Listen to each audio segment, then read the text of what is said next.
kung sino pa yung religious, sila pa yung masama ugali. So recently, nag-viral po itong group na ito. Apparently, sila daw po ay isang Christian group na nagkaroon po ng gathering or fellowship sa loob po ng isang cafe sa may Rizal.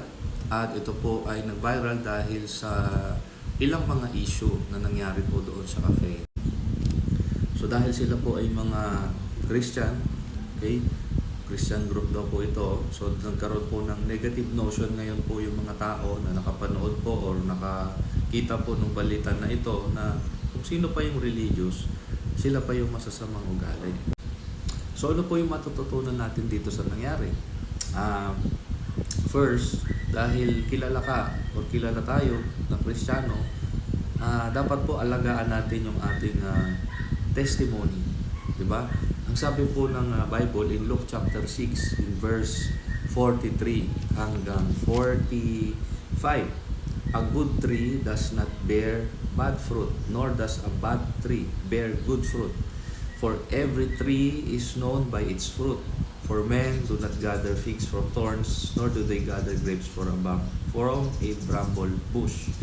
As a good man out of the good treasure of his heart brings forth good, and an evil man out of the evil treasure of his heart brings forth evil, for out of the abundance of the heart his mouth speaks.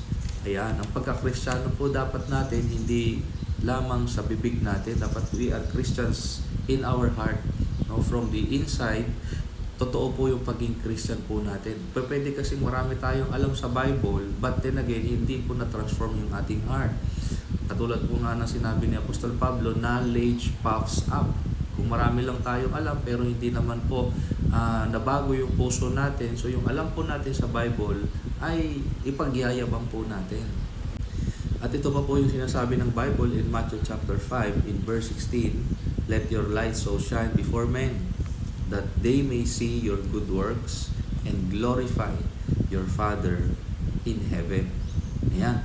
Sabi po ni Jesus, kailangan po magliwanag daw tayo sa lahat ng mga tao at makita po yung ating mabubuting gawa upang mapapurihan o maluwalhati po ang ating Ama na nasa langit. No, kung totoo daw po tayo naglilingkod sa Panginoong Hesus, kailangan nakikita po talaga sa atin yung bunga, no, yung nagliliwanag po sa atin yung ating pagka-Kristiyano upang maluwalhati, no, mas marami pang makakilala, mas marami pang ma-attract sa ating Diyos, kasi ang Diyos po natin ay Diyos ng pag-ibig, di po ba? Kaya nga po, lagi pong sinasabi sa atin sa Bible, love, no, love your enemies, pray for those who persecute you, love your neighbor as you love yourself, no? Kailangan hindi po tayo gumagawa ng masama sa ating kapwa bilang mga tagasunod ni Kristo. Okay? So, sabi po ni Peter sa kanyang sulat in 1 Peter chapter 3 verse 17, it is better if it is the will of God to suffer for doing good than for doing evil.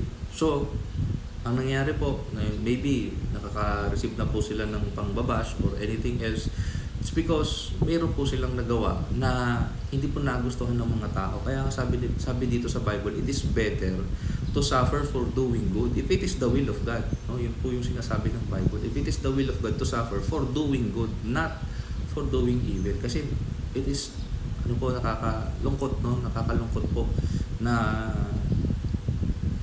ganun pa yung pagkakakilala po sa kanila, no? Christians, and then suddenly meron pong ganung pangyayari. So all I can think about this is kung evaluate po natin, may question lang siguro ako sa grupong ito, kung yung leadership po nila ay under covering, no? Nagpapasubmit kaya sila sa accountability ng isang ministry, parang nakokorek po sila, nadi-disciple sila and everything, no? Hindi yung sila lang po, kasi ganun yung possible na pwedeng mangyari kapag hindi po tayo nagiging accountable sa buhay po natin personally, no? Walang nag-aalaga po sa atin, walang nagdi-disciple sa atin, no? Yun. So there is a danger po. Pwede tayo magkaroon ng pride sa puso po natin, no? Iisipin kasi natin mas magaling na tayo sa iba, 'di ba? So, sabihin pa na pastor ako kaya Christian kami, kailangan dito, kailangan ba na special treatment sa iyo dahil ganito kang tao? No. 'Di ba? Kahit nga si Jesus, ang sabi niya, hindi niya inari yung kanyang pagka-Diyos, ngunit siya ay naging alipin, 'di ba po? So, dapat po tayo bilang mga tagasunod kay Kristo, ganun din po yung ating mindset. We should not be entitled, but mga lingkod po tayo ng Diyos. Tayo po dapat yung pinaka-humble. And lastly po, sabi ng Bible, whether you eat or drink, whatever you do it all for the glory of God. So kailangan po lahat ng gagawin natin mapapurihan si Lord. Well, hindi naman po tayo perfect, no? Hindi ko sinasabi na magagawa po natin yun perfectly, but pwede po tayong humingi ng sorry sincerely. Yun po yung kailangan natin gawin, no? Sincere na apology with coming from the heart. Tama po naman, 'di ba? We are all sinners in the sight of God. But when we truly repent, may kakaroon talaga po ng reconciliation between God and man, and especially between us, no, dito po sa mundong ito, no? If we truly repent of our sin, pagsisihan talaga natin ang ating nagawa, ano po, no?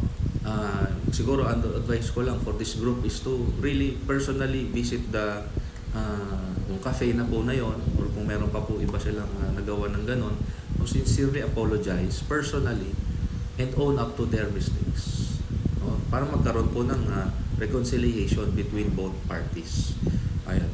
So, I hope yung iba po sa atin ay matuto po tayo. May natutunan po tayo dito na we should not be entitled.